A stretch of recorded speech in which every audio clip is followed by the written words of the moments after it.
Chapter 10. "I'll tell you a secret," Jessamine said.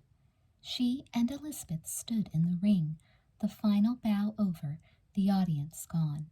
"That last backflip is easier than the front flip I do before it." "It is?" Elizabeth asked. "Sure. With the backflip, halfway around you can see the horse's back, where you're going to land. With the front flip, you can't. You have to do it all by feel. I do the backflip second because it looks harder, more impressive." She reached into the pocket of her cover-up robe and pulled out a sugar cube. Goldilocks nudged her warm and wet nose into Jessamine's palm as she licked up the cube. "And that trick Geronimo did with the tablecloth?" Elizabeth said.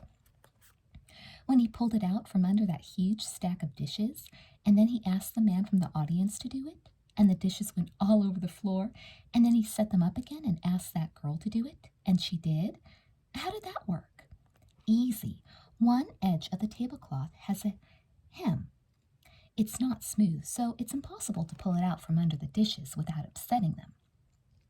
The other edge is smooth. Makes the trick easy. It all depends on how Geronimo sets up the tablecloth." Elizabeth laughed.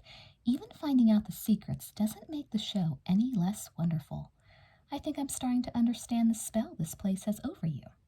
She stroked Goldilocks' mane. "Could I ride her around the ring, just to pretend there's a cheering crowd, and to imagine what it must be like for you? Would that be all right?" Jessamine saw that expression in her sister's eyes again.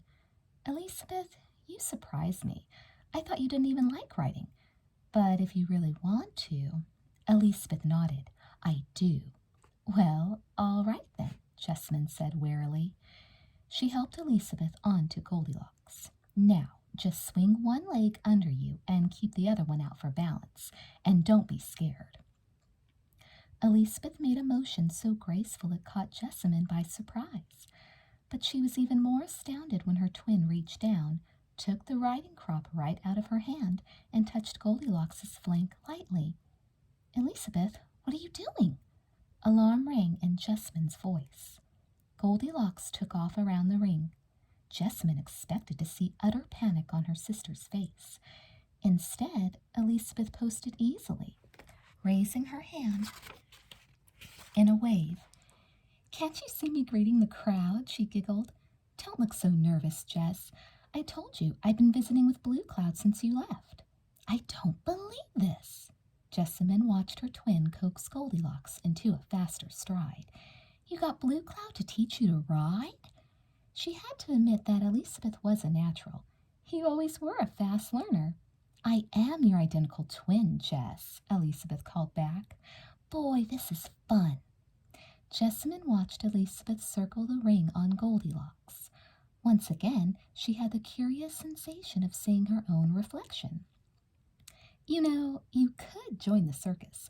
We could be the beautiful bareback twins," she yelled to Elizabeth. This seemed to encourage Elizabeth to put on even more speed. "I feel like I'm flying," Elizabeth shouted, her words trailing behind her. Faster she circled, faster, faster. And then Jessamine saw her slipping. "Elizabeth, slow down!" But Goldilocks' hooves beat the dirt floor of the circus ring at a furious pace. Elizabeth's arm flailed out, groping for something to grab onto. Jessamine bolted out into the ring. It must have been her sudden movement. Goldilocks whipped around toward Jessamine in an abrupt and lethal change of direction. Jessamine screamed as Elizabeth was flung from the horse's back. The inescapable end took shape in her mind before it actually happened. Jessamine watched in terror as her sister was hurled through the air. Elizabeth hit the ground with a dull thud and lay absolutely motionless. Jessamine's anguished cries filled the tent as she rushed over and flung herself on top of her twin. "Elizabeth!" There was no response. "Elizabeth, speak to me! Say something! Elizabeth, get up! Wake up!" Elizabeth was like a limp, silent rag doll. "Elizabeth, please stop playing! You can get up now! Elizabeth, I'll never leave your side again! Elizabeth! Elizabeth, oh God, please!" Jessamine's screams gave way to a chilling, mournful wail. Elizabeth did not move.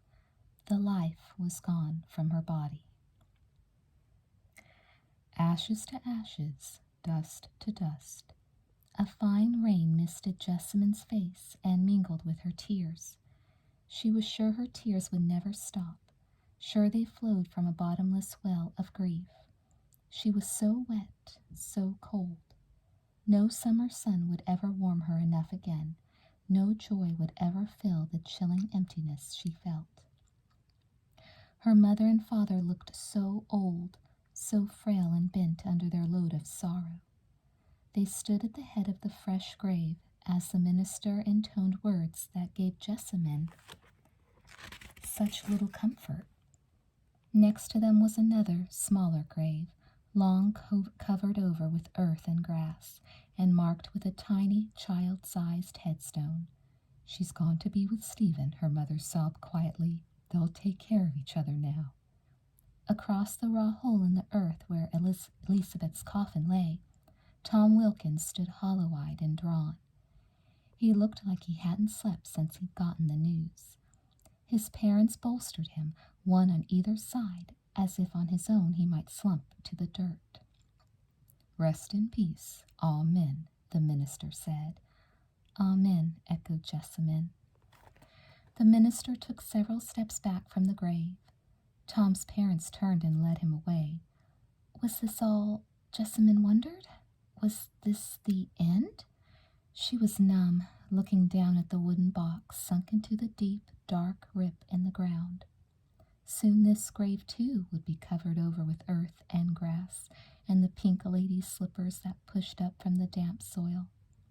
Blue Cloud had called these flowers the spirits of people I knew and loved. Now he, too, lay beneath the ground. He had died before Jessamine returned, on that same chilling day that Elizabeth died, as if all the light and happiness had been extinguished from Jessamine's life in one dark moment. Jessamine stooped down and picked one of the lady's slippers. Pretending for a brief moment that it was Elizabeth's spirit, she brought the flower to her lips, feeling the silky petals moist with rain and tears. Then she flung it into Elizabeth's grave and bid her twin the most final of goodbyes.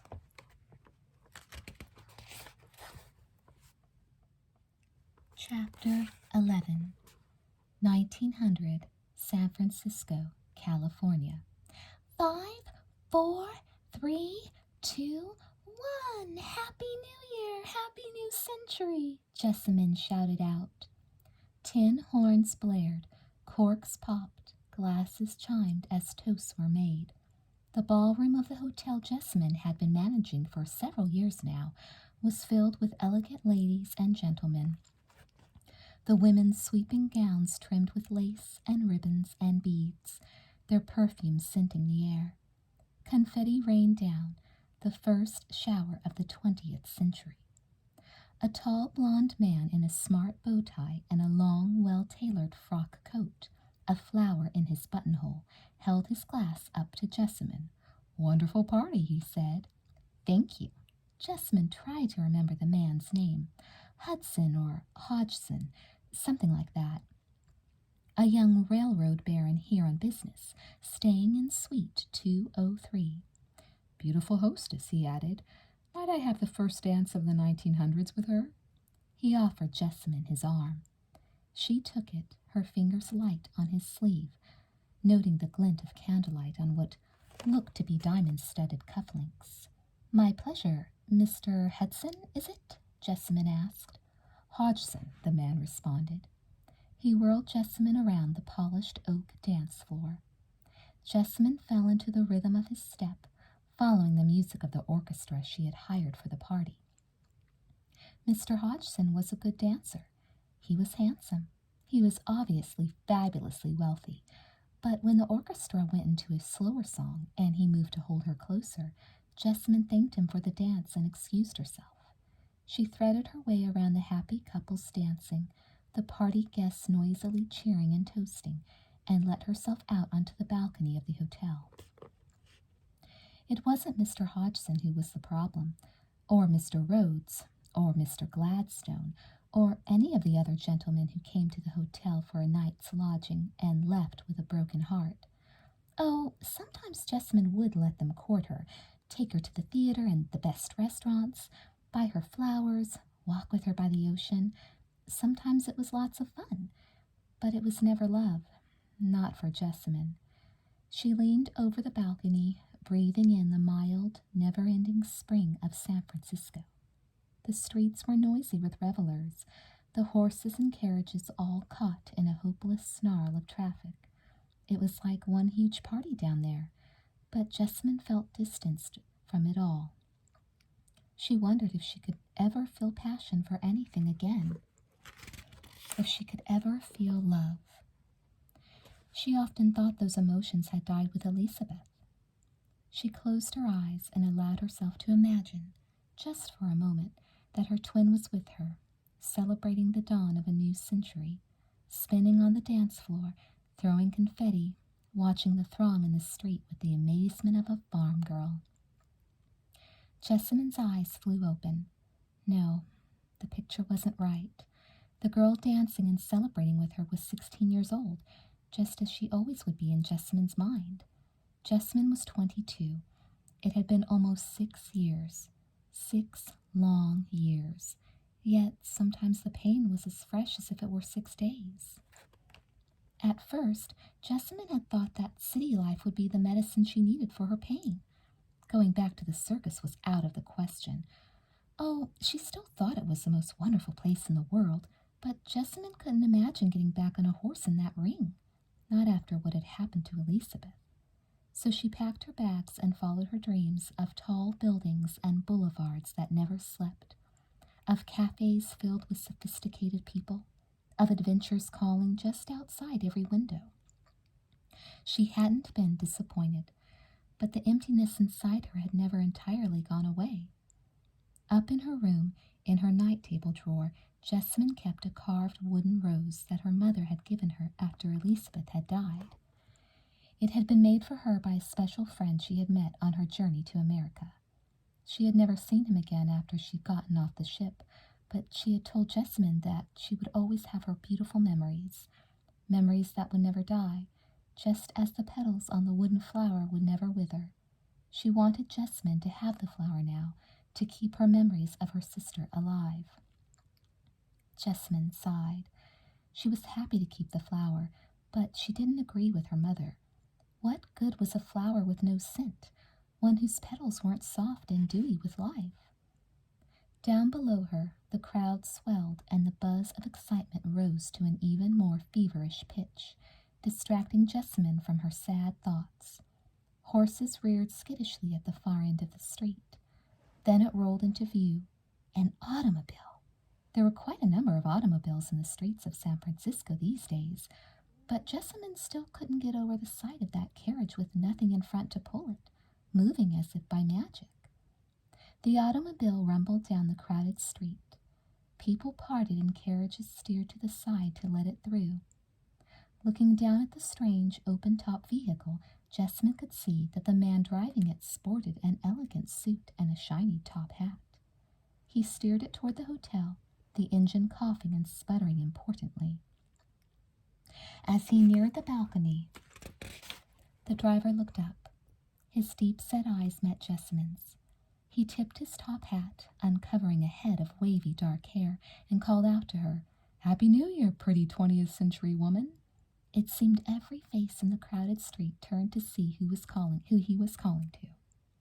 "Happy New Year," someone else yelled to her. "Happy 1900! Happy 20th century!" Suddenly, Jessamine felt like a modern Juliet with dozens and dozens of modern Romeos beneath her balcony. "Happy New Year," she called back. She waved at the man in the automobile. "Happy New Century!" The automobile driver held Jessamine in his gaze for a beat longer. Jessamine felt a little thrill go through her. Then he tooted his horn and continued down the street. The crowd followed him. Jessamine was alone again, alone, as she had been ever since Elizabeth had died. Chapter 12, 1905, San Francisco. Don't say no right away. Please, my darling, think about it while I'm gone. Jessamine tilted the velvet-lined jewelry box from side to side. The large, perfect diamond in the ring glinted more brightly than the light from the new electric lamps recently installed in the hotel. I will, Taylor. I'll think about it, she promised. I'll make you so happy. We'll have such a good life, he said. I'll give you everything you could possibly want. I know you will, Taylor, Jessamine said. She was awfully fond of Taylor Watson. When he was home in Michigan, running the Watson Motor Company, she missed him. She daydreamed of his deep-set green eyes, his wavy dark hair, his strong-boned oval face, his gentle smile. When he visited her in San Francisco, she spent happy days strolling down Market Street with him, going to the new and wonderful moving pictures, or rumbling down the boulevards in Watson Motors' latest automobile. Perhaps Jessamine even loved Taylor Watson, but she wasn't sure. Back in her circus days, she had always imagined love as something that would make her pulse race, that would make her head dizzy, that would take her breath away, something that felt like getting on a horse for the first time, or like riding into the circus ring and hearing the thundering applause of the audience. With Taylor, love felt more like a hearty Sunday dinner back in Minnesota, or hearing someone sing her favorite song, a solid pleasure she could count on, but nothing to set her head spinning. Taylor had once said he thought Jessamine was afraid to love after what had happened to her twin, afraid of losing someone else she cared about. Me? Afraid? Jessamine had scoffed. I'm not the type to be afraid. But sometimes, secretly, she wondered if Taylor was right. Now he leaned closer. Jessamine could smell the clean scent of shaving soap on his skin. Won't you put it on your finger, Jessamine, just so we can see how it looks? You don't have to make a decision right now, but it would make me happy if you would wear the ring while you think about it. Oh, Taylor, of course I will. Jessamine let Taylor take the ring out of its box and slip it on her finger. The diamond shone like an icy rainbow. It's beautiful, she said. You're beautiful, Taylor breathed. I thought so the first time I saw you, standing on the balcony welcoming in the Century. You know, Jessamine, it was fate. Fate that I drove down your street, and you were the first person I tipped my hat to in the new Century. Fate that brought me to stay at the hotel that next year. It is fate's wish that we share the century we began together. Jessamine studied the ring on her finger and said nothing. Fate was something that hit a person over the head, something beyond anyone's power to control, wasn't it? Or was that just some romantic idea she had never outgrown? Was fate really as simple as a yes or a no? Yes, and she packed up her life in San Francisco and made her home with Taylor in Michigan. No, and what? Jessamine, do you really want to spend your years ministering to the needs of travelers who come and go and leave no real trace in your life? Taylor whispered, as if answering her wordless question with a question of his own. Jessamine shook her head. She touched the shimmering stone in her ring. I just need time, she said. Taylor kissed her softly, and Jessamine felt a tingle of warmth. You'll have time, Taylor said. His serious tone melted into a chuckle. I'm betting that Bruce Farber will turn out to be one of the fastest auto racers in the world, but it will take even him some time to get us to the East Coast and back. I'll miss you, Jessamine said. I'll be reading the newspapers carefully every day to follow your progress. Well, I hope there will be lots of articles about us, Taylor said. The more publicity for the Watson Motor Company, the better. That's the whole idea. I hate to be away from you for so long, but when this race is finished, I expect Watson Motors to be a household name, even bigger than Ford. Of course, you may be reading about how we had to get pulled out of a ditch by a team of horses or how many tires we had to change. He laughed and waved a hand. But if anyone can win us this race, it's Bruce. The man was the most daring, best bicycle racer before he met me, and now he's going to be the most daring, best race car driver. Well, when you win, we'll have a big celebration here at the hotel, Jessamine said. She watched Taylor's face grow serious again. And perhaps we'll have something else to celebrate as well. He took her hand and covered it with his. Jessamine felt the gentle strength of his touch, read the tenderness and caring in his eyes. She would have a good life with Taylor if she married him. She knew he would love her forever. What was it that was stopping her from accepting his proposal right away? Was it foolish to hold out for a tidal wave of passion that might not exist for her? What would Elizabeth have said if she had known Taylor? Probably that he was caring, kind, and intelligent, and handsome, and that Jessamine should have said yes to him long before. Down in the street, a horn sounded. "That must be Bruce," Taylor said, not taking his hand from Jessamine's. "Just think about it. Think about me, Jessamine. Me and you. Think about us." "I will, Taylor. Come on, I'll see you down." "Yes, do," Taylor said, letting go of her hand. "I'd like you to meet Bruce." Jessamine followed Taylor down the hotel staircase, the diamond heavy on her finger. She knew how happy it would make him to have her yes to keep him company on his trip. But she couldn't say it. She had never even told Taylor she loved him. She stepped out into the gray San Francisco afternoon. Not yet. Maybe when the race was over. "Jessamine, I'd like you to meet my best racer, Mr. Bruce Farber. Bruce, my best lady, Miss Jessamine Johnson." Jessamine felt her breath catch. The man who hopped out of the Model E Watson was one of the most handsome men she had ever seen. His blue eyes twinkled as if he knew some juicy secret. His dark mustache rode the most charming smile, and beneath his suit she could make out his athletic frame. But there was more to him than just good looks. There was a sureness to the way he held himself, a smoothness to the sweep of his arm as he dipped his derby hat toward her. "Ah, Miss Johnson." He held her gaze as he spoke her name. "Taylor has told me so much about you, and you are every bit as lovely as he says." Jessamine was sure she was blushing, and she didn't blush easily. "Thank you, Mr. Farber. Taylor has spoken highly of you, too. He says you were the best racer on a bicycle." "The fastest man on 2 wheels, Bruce said with a boyish grin. "Soon to be the fastest man on 4 wheels. Jessamine knew someone else might be put off by Bruce's lack of modesty, but it only made her heart beat faster. She was used to those words from her circus days. Fastest, best, most daring, most wonderful. And when she had watched Mario and Dario soar through the air, or Marie Pierre dance on a high wire, she knew the words were nothing less than the truth. Bruce took Jessamine's hand and kissed the back of it. She felt a shiver of excitement that started right where Bruce's lips touched her and raced through her arm up into her whole body. "I'm so glad to know you," Bruce said. His eyes never left Jessamine's. "Glad to know you too," Jessamine echoed. "Well, I guess we'd better be off," Taylor said. Jessamine turned toward the sound of his voice, reminded with a jolt of surprise that he was by her side. Was his gentle voice just a little louder than usual? He put his arms around her. She let him pull her toward him. "Goodbye, my darling," he said. In a whisper he added, "Think about us." "I will," Jessamine said.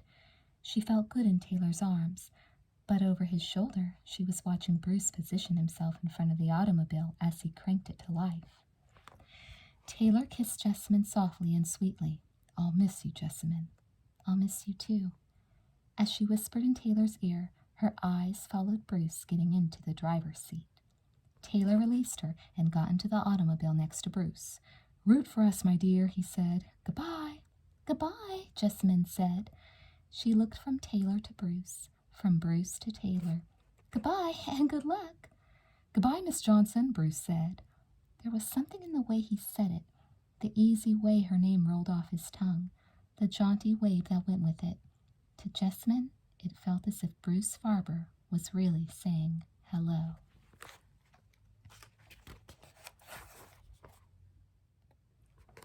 Chapter 13, 1906, San Francisco. "You have to make up your mind," Bruce said. "Taylor or me, Jessamine. You've got to choose one of us." "And your lady friend back in Michigan?" Jessamine asked pointedly. "Well, you can't expect me to say goodbye to her when you still wear Taylor Watson's ring," Bruce said. Jessamine sighed and gazed at the twinkling nighttime lights of San Francisco spread out below them. Now that electric lights had come into so many homes and establishments, it was like looking down at an earthbound sky filled with stars. If only she could find the brightest one, the brightest light in all of San Francisco, and wish on it the way one could wish on the North Star. She would wish for someone as exciting and daring as Bruce, and as loving and caring as Taylor, all wrapped up in one handsome package. Bruce lay back on the blanket they had spread out for their supper picnic. "You know I'm the one you want," he said huskily. "Why don't you take off that ring and admit it?" Jessamine touched her finger to the diamond's hard, shiny surface. "Taylor loves me so much," she said. She didn't add, "and he doesn't break dates or go for long drives with other women." She didn't add, "Taylor Watson is 100% there for me. I never doubt his love." But she knew that sometimes the strength of Taylor's love frightened her. She hadn't felt any emotion that strong since Elizabeth had died. But Bruce had other ideas about why she didn't marry Taylor. "Taylor is a fool," he said. "He has been waiting for you year after year. Men like him spend their whole lives waiting." Jessamine put the remains of their dinner back in the wicker picnic basket. "Bruce, how can you be so cold about Taylor? You've spent weeks at a time driving with him. Together you've basked in the glory when you win a race. He's made you a name people know from coast to coast." "You mean I've made him a name known coast to coast," Bruce said. "Jessamine, that may all be true, but it doesn't change the fact that I want you and I'm not going to let Taylor have you." Jessamine stretched out on one elbow, smoothing her bodice over her corset. It was uncomfortable, and she wished she had tied it less tightly. "Bruce, what if I said I would give Taylor's ring back if you told your other lady friend goodbye for good?" she asked. "Or should I say lady friends?" "What if you give the ring back first?" Bruce said. "Then I'm yours." He pulled Jessamine close to him. "Say it. Say you'll tell Taylor it's over between you." Jessamine felt the thrill of Bruce's strong arms around her. "Oh, Bruce, I want to, but what?" Bruce let go of Jessamine immediately. Well, Taylor would never love anyone besides me," Jessamine said. "He's the proper choice." "Proper? For whom?" Bruce asked. "For someone who plays one man off another?" Jessamine could hear the anger creeping into his words. She put her arms around him and tried to snuggle back into his embrace. But Bruce wasn't giving in. "Proper for whom?" he repeated. "Elizabeth," Jessamine heard herself saying. It just slipped out. "Proper for Elizabeth." She let out a long, sad sigh. "Sometimes I miss her so much." Bruce softened. "Oh, Jess," he whispered, pulling her close. I know you do. But, honey, you can't bring her back. Marrying Taylor won't do it." He kissed her eyelid, then her cheek, then his lips met hers. Jessamine felt herself falling into the power of his nearness. Her body tingled. She was heady and dizzy. "Jessamine, be with me," Bruce whispered in her ear. "You know we belong together." "Oh, Bruce," she murmured, drinking in one kiss after another. Bruce was right. She did want him. Jessamine abandoned herself to his spell. It was thundering in the ground under her head. Jessamine sat up in terror, blinking the sleep out of her eyes. She and Bruce must have fallen asleep up on the hill, but what the devil was going on? The land was rolling like waves on the ocean, and trees were moving up and down with the ground swells. The earth under their blanket trembled like a bowl of pudding. Below the hill they sat on, the lights of the city blurred like fireflies shaken in a jar, then began to go out. Next to Jessamine, Bruce sat bolt upright, suddenly awake, suddenly alert. "Jess!" he breathed, his voice filled with horror. He extended a finger at the ground a few feet away. By the pale moonlight, Jessamine watched as the earth split open in a crack that was wide enough to swallow her whole body. Then, as she stared in frozen terror, it closed back up. The underground thunder stopped. The ground was still. The trees were still. Somewhere a dog let out a frightened howl. Only then did Bruce pronounce the word that was in Jessamine's head. "Earthquake," he said. "My God, Jessamine was still trembling all over. She tried to breathe deeply. "You're alive," she told herself over and over. "You're fine." But her panic surged up even more strongly as she looked back down toward the city. Fountains of fire had erupted in many places, and crimson and orange and blue flames lapped up whole blocks of buildings. Thick clouds of black smoke rose from the destruction. "All of San Francisco's on fire!" Jessamine screamed. Along with her, a wail seemed to rise from the city itself. The clanging of bells, the crackle of fires, the collective screams of the people below, crying out at nature's cruelty. Jessamine searched the Nightmare Valley for her own neighborhood. No flames consumed the buildings there, but not far off, geysers of fire and sparks were spraying out in the direction of the hotel.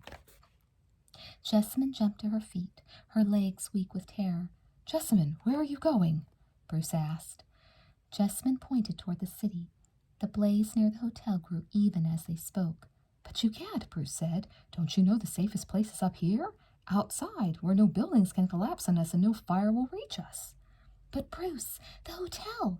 I have to see what's happened. What if any of the guests are hurt?" Jessamine's fear pounded in her chest. "Are you mad?" Bruce said. "You're alive. Don't you want to stay that way? Can't you see what's going on down in that city?" He caught hold of the hem of Jessamine's skirt, trying to anchor her to the spot. "Jessamine, I don't see you as the type to play Florence Nightingale. Be happy you're all right." "But Bruce, people could be dying down here. We have to help." A picture of Elizabeth lying motionless in the circus ring formed in Jessamine's mind. Suddenly, the motionless figure in her head took on a different face. "Taylor! Bruce, what if something has happened to Taylor?" "Jessamine, I thought you were finished with Taylor," Bruce said. "I thought we decided that tonight." "Oh, Bruce, I am, but still, can you really stay right here, not knowing how he is?" Bruce didn't move a muscle. His silence was Jessamine's answer. "But what if he's trapped? What if he's injured?" Her heart felt tight with fear. She could barely breathe.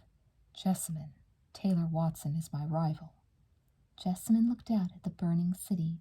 "Bruce, please," she begged. "You must drive me back down there." She kneeled down and threw her arms around him. "If not for Taylor, for me. Show me that you love me. Then I promise I'll be yours forever." "Forever? Your one and only man?" "The only one," Jessamine said. Bruce got to his feet. "All right, then. For you."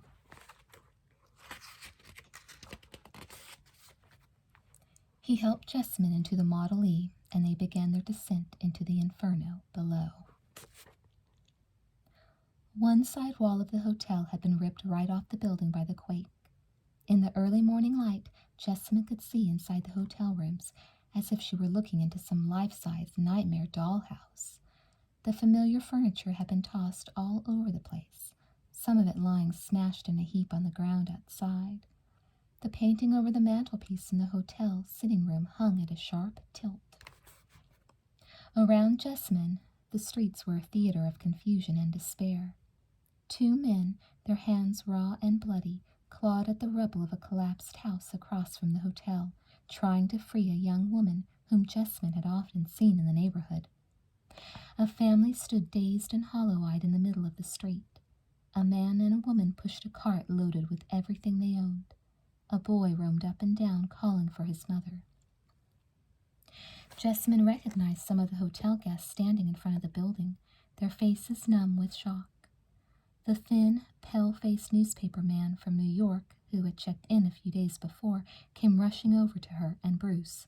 "Someone is still inside the building," he said. There was a bloody gash across his forehead. Jessamine felt sick with fear. She imagined Taylor trapped like the woman across the street. Jessamine looked behind her to see the woman being lifted out of the rubble of her home. Her eyes were closed and her body was limp. What if Taylor was hurt like that too? "It's the old woman up on the second floor," the newspaper man said. "The one who was visiting her granddaughter." "Mrs. Burnham." Jessamine felt a twinge of relief. It was quickly followed by a stab of guilt. "Mrs. Burnham, poor thing. Why, her room is right—" Jessamine finished her sentence by pointing her finger at one of the exposed rooms. A chest of drawers had slid across the floor, and the brass four-poster bed was turned on its side and wedged into one of the remaining corners. Jessamine looked closely and saw one stalking leg sticking out from behind the bed. "She's pinned back there, against the wall," the newspaper man explained. "Earlier she was calling out, but her voice grew weaker." Jessamine turned to Bruce. "You've got to do something." "Me?" "Jessamine, that whole building could come down at any moment. You can't expect anyone to go in there." "You mean you just leave Mrs. Burnham there? Frightened? Hurt? Maybe dying? Bruce, you've got to help her. You're not a coward, are you?" Bruce gave a start as if the word were a slap in the face. He looked toward the sheared open building, then back at Jessamine. He squared his shoulders, marched toward the hotel entrance, and disappeared inside. Jessamine held her breath and fixed her eye on the bed that held the poor old woman captive. To the right of the bed was the door Bruce would be coming through at any moment. "Jessamine, oh, just thank heavens!" All of a sudden, Taylor came up from behind her and wrapped her in a hug. "Where have you been? I've been looking everywhere for you. I was so frightened. Oh, but we have to hurry. Everyone in this area has to hurry. The fire is spreading this way." He gestured frantically at the purple-blue flames blazing over the tops of the buildings several blocks away. "We have to move." Jessamine circled her arms around Taylor and gave him a hard squeeze, as if to convince herself of his solid presence, of the fact that he was very much alive. She took immediate comfort in his loving arms, but full relief was impossible. "Taylor, we can't go," Jessamine said, her words toppling out in a frenzy. "Bruce, he's gone to the hotel to rescue Mrs. Burnham." Taylor let his arms drop to his sides.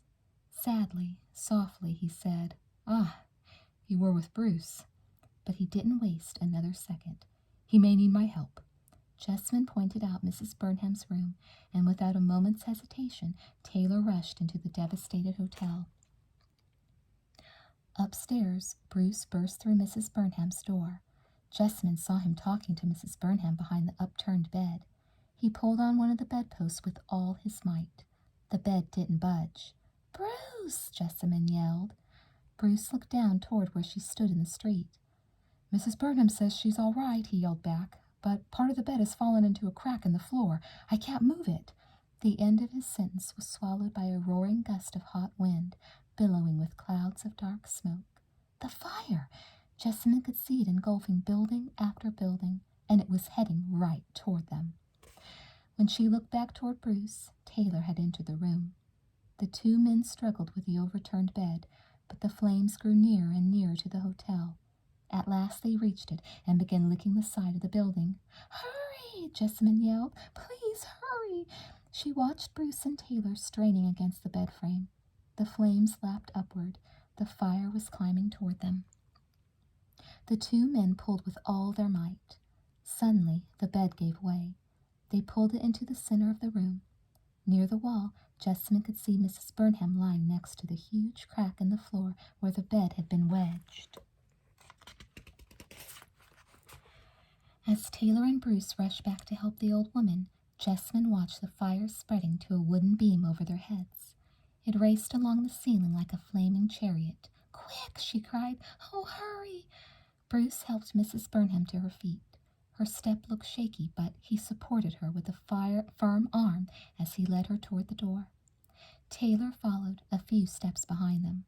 Suddenly, Jessamine saw a huge chunk of the burning ceiling beam break off and plummet to the floor directly in front of him. Her own terrified scream rang in her ears. Taylor was trapped behind the flaming wood. Bruce looked toward the barrier of flame. "Go!" Jessamine could hear Taylor yelling to him, his voice fighting the roar of the fire. "Save yourselves! And Jessamine, take her to a safe place." "Taylor, no! Taylor!" Jessamine screamed. "Bruce, help him!" But as she watched in horror, Bruce disappeared at the door, leaving Taylor in his fiery prison. And then, her terror raging like the flames, Jessamine heard the underground thunder again.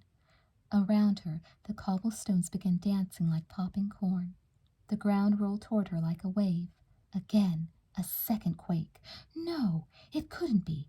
But Jessamine felt herself being lifted on the swell of earth, then dropped so that she fell in a heap. The ground shook under her body, then after a moment grew still. Jessamyn's heart pounded out of control. She was afraid to lift her head.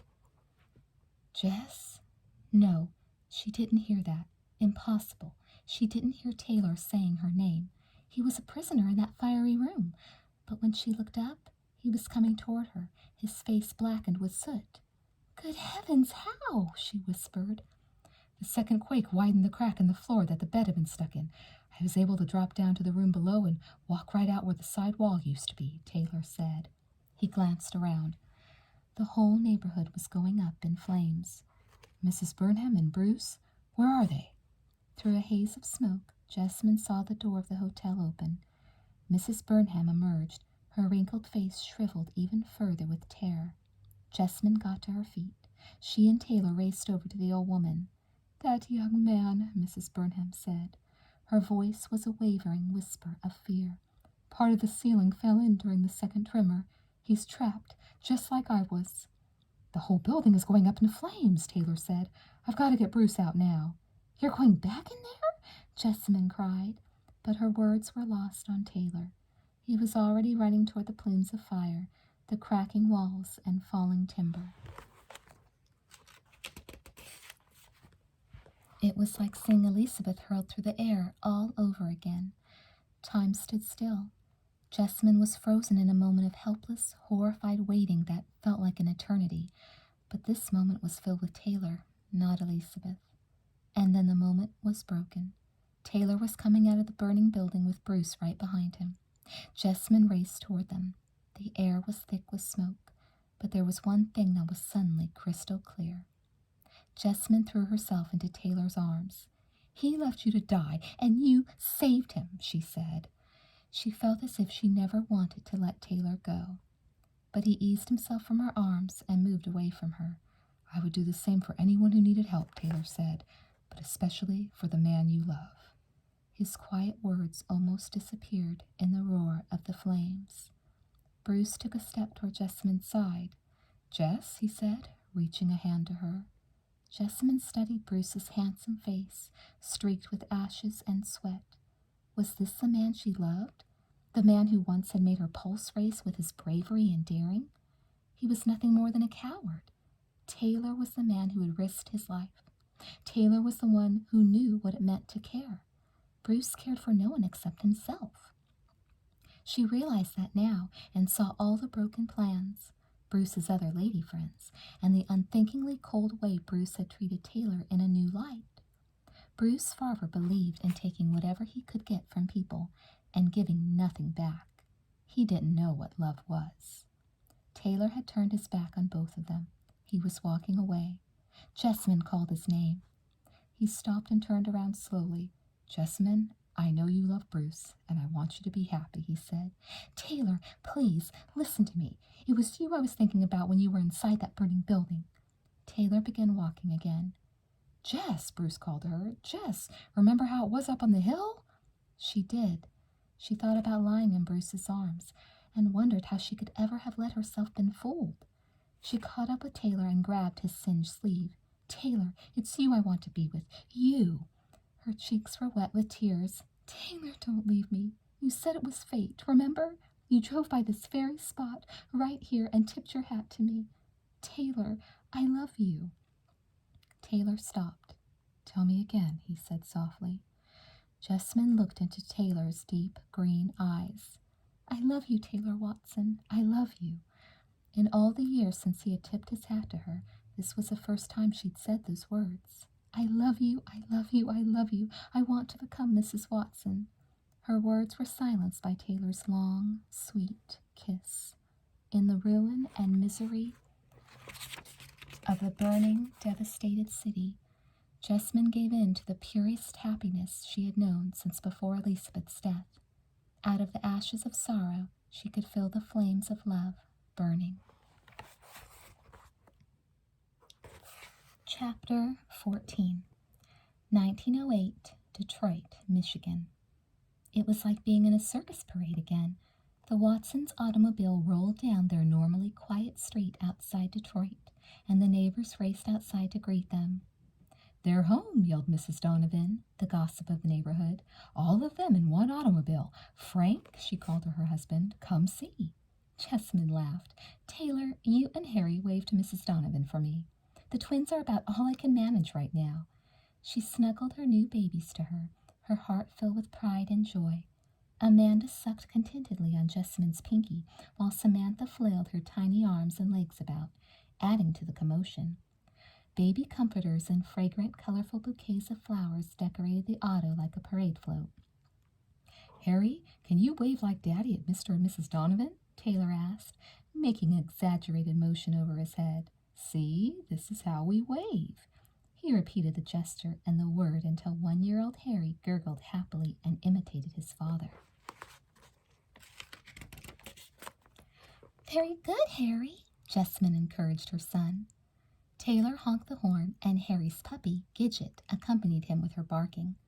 They stopped the car in front of the Donovans' house, and Mr. and Mrs. Donovan peeked their heads into the auto, cooing at the twins and patting Harry on the head.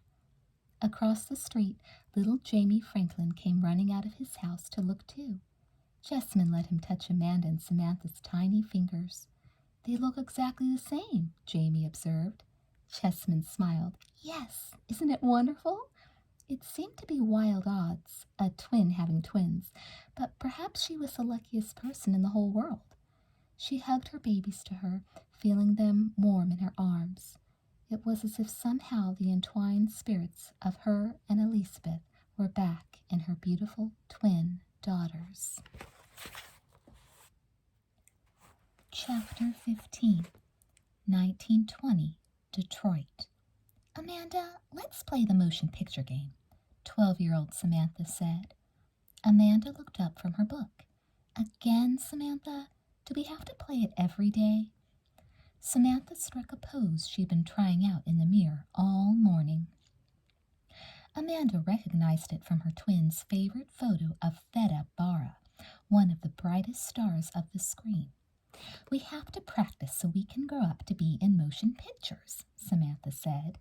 "You mean so you can be in them," Amanda corrected her. "You're the one chopping off your hair and pinching Mother's makeup and dreaming about how you're going to get discovered." Amanda put her hand to her own long, flax-colored braid, as if to protect it. Ever since Sam had cut her hair, she'd been after Amanda to do the same. For most of their lives, the twins had worn their hair long. They'd been a matched set from their hair to their blue-green eyes to their perfect heart-shaped faces. It had been impossible for people to tell them apart until they got to know them better. Then they would see how different the girls' personalities were.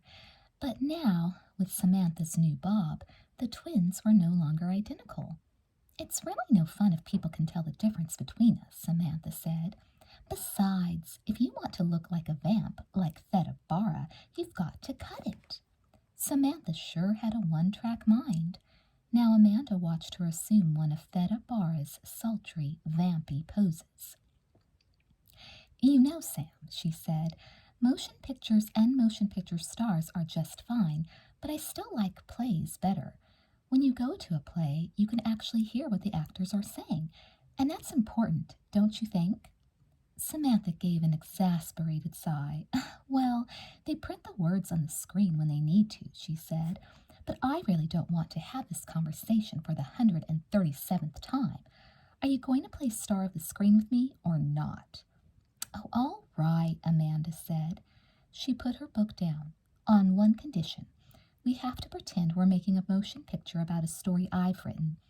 Famous actress Samantha Watson starring in a new picture based on a novel by famous writer Amanda Watson." Amanda could almost see their names on the marquee. What if it really happened? What if she grew up to be a real writer, and Samantha grew up to be an actress? Samantha liked the idea, too. "That's perfect, Amanda. I don't like making up the story anyway. The thing people really remember is the face on the screen, right?" Amanda laughed. "Well, in that case, people might not know if it's you or me." Except for the hair, Samantha reminded her. You really ought to do something about it, Amanda. Amanda changed the subject quickly. This picture is going to be about a lady who is waiting for her boyfriend to come back from the war. You mean like Elsie de Kecko was doing before the Great War ended? Right, Amanda said. Elsie was their next-door neighbor, and just about all she had done while her boyfriend was overseas was to sit by the window and look outside, a tragic expression on her face. Great, I'll go get into my costume. Samantha disappeared up the staircase. Amanda looked out their own window toward the house where Elsie lived with her parents. Since the war had ended and Timmy McTeague had come home to a hero's welcome, Elsie no longer sat by the window. But Amanda still wondered what it would be like to love somebody so much that she would wait for him day after day, week after week, nothing mattering except his return. Ta-da! Samantha announced, breaking into Amanda's thoughts. She glided down the staircase as if she were making an entrance at a ball. Her mother's feather boa was wrapped around her neck, one end trailing behind her on the stairs. Her lips were smeared with bright lipstick. In one hand she held an unlit cigarette in a long, carved ivory holder, and in the other she carried one of the good champagne glasses that their mother kept packed away. Sam, what are you doing with that glass and Mother's best boa? Amanda asked. Amanda, Mother is only the most stylish, up-to-date mother in the whole neighborhood. Why shouldn't I look like her? But you're supposed to be pining away for your boyfriend, Amanda protested. Samantha fluffed the boa around her neck. Not me, she retorted. I'd have some fun while I was waiting. Go out dancing, meet new people. You wouldn't catch me sitting at the window every day. Amanda felt a flicker of annoyance. Sam, I'm the writer, remember? Not you. And I think it's very romantic to wait like Elsie for the boy you love. Besides, you can't have that champagne glass in your hand. Not with that new constitutional amendment. You saw them dumping all that liquor into Lake Erie a few months ago. Samantha giggled. Yeah, there must have been some mighty drunken fish in there. Amanda frowned. Sam, prohibition is serious. People aren't supposed to drink, especially not when they're worrying over whether their boyfriends are going to come home from the war or not. Samantha came into the living room, still holding the champagne glass. Well, they didn't have prohibition yet when the war was on. Besides, I heard Mother say that Elsie drank an awful lot while she was waiting. If her boyfriend hadn't come back soon, she would have floated away. Amanda didn't like hearing those kinds of things about Elsie. Not when Elsie had waited so loyally for so long. Look, Samantha, you said I could be the writer, so now you have to let me make up the story. Do you want to play or not? Samantha pouted. Spoil sport. Amanda crossed her arms. Is that what you're going to say to them in Hollywood? Samantha stroked her boa. For your information, I'm going to be so famous that nobody's going to tell me what to do. Besides, what's wrong with the stylish, pining-away girlfriend anyway? Do you want the star of your picture to be so dull that nobody cares about her? Amanda bit her lip. Perhaps Samantha had a point. See, Samantha said, you know I'm right. Amanda sighed and agreed to let Samantha stay dressed the way she was. Sometimes she wondered why she even bothered to argue with her in the first place. Samantha always seemed to get what she wanted.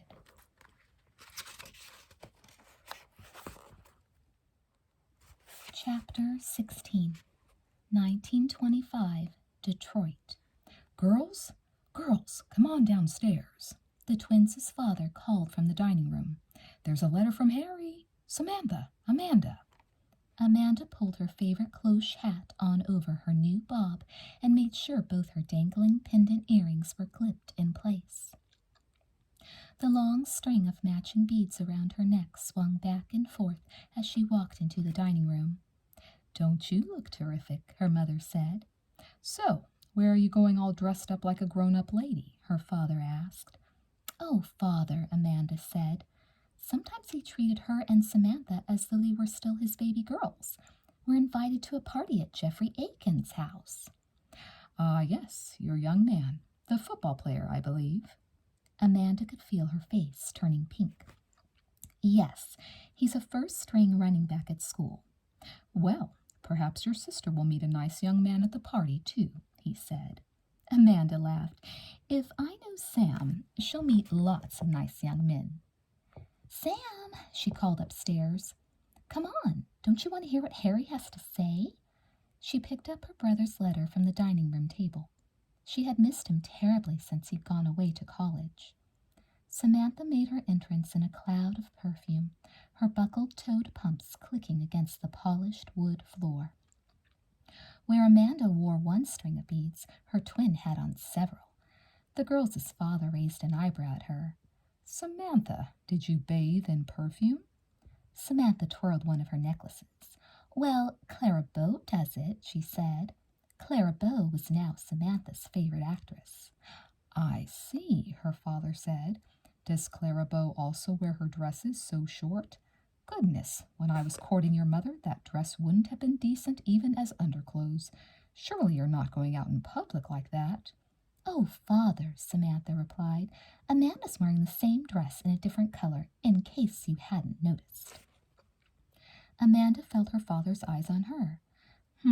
Well, that's true, but Amanda's dress isn't nearly as short, and her heels aren't as high, and she's not wearing lipstick that could stop auto traffic. Jessamine Watson came to Samantha's defense. Taylor, darling, that's how girls dress these days. Samantha looks very fashionable. Don't forget that things are different now. Women can even vote. Her own skirt wasn't much longer than the twins', Amanda noticed. In fact, the best things from the twins' wardrobe had often started out in their mother's drawer.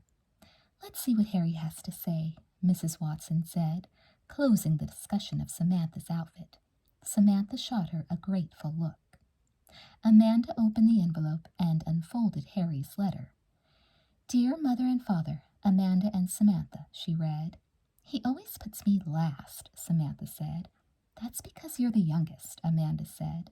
Yeah, by 4 lousy minutes, Samantha said. What a lot of hokum. Sam, do you want me to read this or not? Dear everybody, she started again. School is wonderful. I'm at the top of my class in Latin, and I made the tennis team. But here's the real reason this year's so swell. A new jazz club opened up in the next town over, and every weekend musicians come from all over the state, and even farther, to get together on the club's little stage and play. Often the musicians have never played together before. There are different combinations of instruments every time, and people play without music. They improvise, and you never hear the same thing twice, Amanda read. Cat's pajamas, said Samantha. The girls' parents looked at each other. Cat's pajamas?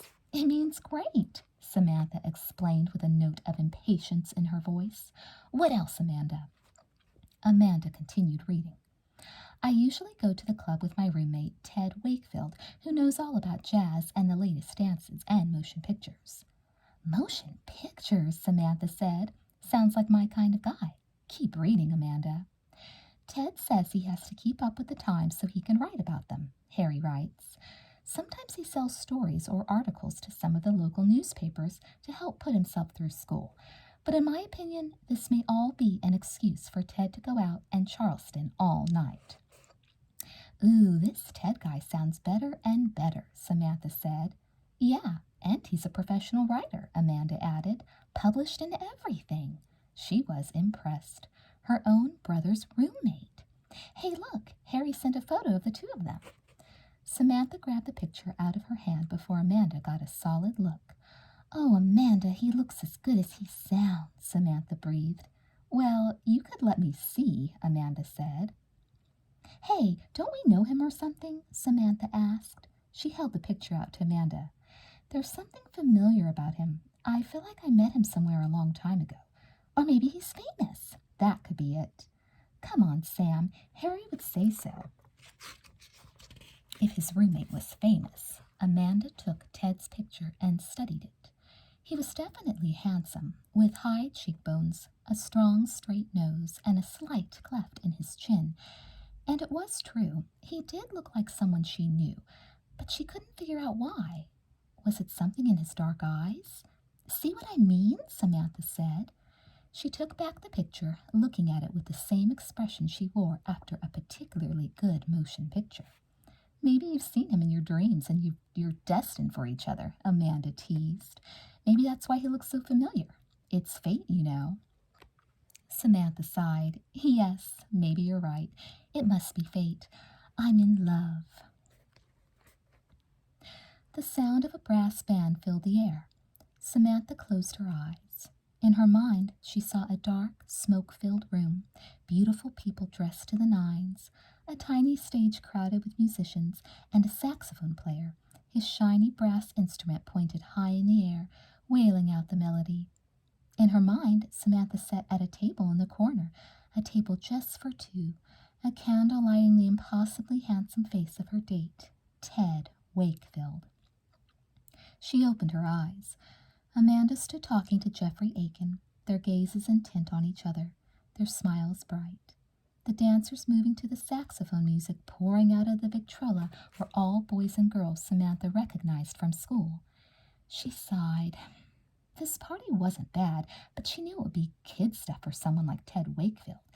Samantha shut her eyes and went back to her daydream. Want to dance? She opened her eyes again and found herself staring at Scott Turner from her English class. Oh, hi, Scott. Okay, sure. She moved into the middle of the room with him. Scott was tall, with wavy brown hair and brown eyes. If she squinted and angled her head a certain way, he even looked a little like Ted Wakefield. Samantha moved her body to the music, trying to pretend she was doing the Charleston with her brother's roommate, but the daydream just wasn't possible with her eyes open. All of a sudden, Scott stopped dancing. Well, will you look who the cat just dragged in, he said, looking over Samantha's shoulder. Samantha whirled around to see a boy in a long raccoon coat and baggy white pants, his hair perfectly parted in the center and slicked to a patent leather shine. He held a long cigarette holder. It took Samantha a second to recognize him. Oh my gosh, it's Kevin Hughes! Samantha had never seen him so spiffed up. Since when did he get to be such a lounge lizard? She asked Scott. Scott raised an eyebrow. Haven't you heard? I thought you and Kevin were sort of friends. Samantha rolled her eyes. Was she never going to live down a few dates with Kevin? At first she had thought he was intriguing, dangerous. It didn't take long to discover he was just dangerously boring. He had one topic of conversation, himself. How he had sold fake jewelry as the real thing, how he had been picked up for truancy, how he had siphoned gasoline from cars. He told these stories as if showing off medals for bravery. The truth was, Kevin Hughes was just a punky minor hoodlum, not the kind of glamorous, elegant guy who was ripe for a future Hollywood star. Kevin was still totally stuck on her, but Samantha had avoided him for quite some time. She didn't want Scott feeding the rumor mill. Scott, if Kevin Hughes were my friend, I wouldn't be asking you how come he suddenly turned into Mr. Spiffy now, would I? Samantha asked. Scott shrugged. They say Kevin's moved from pinching candy bars to bigger things. What things? The way I hear it, he's running hooch, Scott said. You mean delivering bathtub gin and stuff? Scott nodded. I guess he decided to drop in and show off all the things money can buy. Kevin swaggered toward the center of the room. Well, he said, loudly enough to be heard over the music, how's the malted milk set doing? Jeff Aiken made his way toward Kevin. Kevin, I don't recall extending a party invitation to you, he said tightly. Loosen up, pal, Kevin said. Ain't you heard of gate crashing? It's the latest thing. You don't invite me, I come anyway. Samantha stifled a giggle. Kevin might be a common thug, but at least it looked like the party was going to get more interesting. Hey, Samantha Watson, Kevin said. He sauntered over to her, the dame I was too low class for. Suddenly Samantha was sorry Kevin had walked in the door. Hey, everyone makes mistakes, Kevin said. How do you like the coat? Real raccoon. He leaned in close, and his breath came out in a puff of tobacco smoke laced with the smell of liquor. Get a load of the cigarette holder. Solid gold inlay. Bet you're sorry you didn't stick with me, huh? Samantha took a step away from Kevin. He looked pathetically hopeful, but he was the same old, low-down, big-headed bore in a new fancy package. Kevin closed the distance between them. "I wouldn't mind giving you another chance," he said. He put a hand on her arm. Samantha yanked her arm away from him. "Kevin, grow up," she said. Kevin reached for her again and gave a drunken laugh. "Me? Grow up? You're the one drinking. What is that? Fruit punch? Golly gee, how exciting. Jeff, don't you got anything better in this joint?" "Kevin," said Jeff, "if you don't like it here, you're welcome to leave. In fact, I wish you would." Kevin took a long drag of his cigarette. "Hey, maybe I will. Come on, Sam. How about we go over to the cellar door?" "How about we don't?" Samantha said. The cellar door had the reputation for being the dingiest, dirtiest speak-easy in Detroit. The authorities kept closing it down, and it kept opening up again in one location or another. Kevin looked crestfallen. Then he seemed to remember his big guy act. He stuck his chest out and ran a hand over his raccoon coat. "Suit yourself, kiddo. When you get tired of these stiffs, you know where to find me." He strutted off as if he were the king of Detroit, but not without sneaking a backward glance at Samantha. "Boy, is he all wet," Samantha thought as she watched him go. Imagine some glamorous star like Clara Bow going to a place like the cellar door with a cheap hood like Kevin. Now Ted Wakefield, there was a fellow who was classy through and through. Samantha danced another dance with Scott, and then a few more with some of the other boys from school. None of them were half as exciting in real life as Ted Wakefield was in a photo. She wound her way through the party crowd and helped herself to some punch from the refreshment table. Well, at least Amanda seemed to be having a good time. She watched her twin whisper something in Jeff's ear. Jeff nodded and raised a glass of punch. "Excuse me," he shouted above the music. "May I have your attention?" Someone near the Victrola left the stylus off the record. "I'd like to make a toast," Jeff announced. He looked at Amanda. "Of course, I'm not as good with words as Amanda is, so I think I'll let her do it for me." Amanda seemed to think for a moment. Then she raised her glass. "To airplanes and a new generation and a new world." Her eyes searched the room until they met Samantha's. "And to motion pictures." Samantha raised her glass and added her own silent toast. "And to Ted Wakefield." "Dear Harry," Samantha wrote, "Ted Wakefield sounds so dreamy. Have you told him all about your fabulous twin sisters, especially me? I'm enclosing a photo so you can show it to him and tell him all about your baby sister, who's going to be a Hollywood star. Love, Samantha. P.S. Have you heard Bessie Smith's new record? I'm so wild about it. I'm afraid I'm going to wear it down to nothing playing it over and over. There's some great trumpet playing on it by a guy named Louis Armstrong, too." Samantha folded the letter over her favorite picture of herself in what she thought she looked just a little like Clara Bow.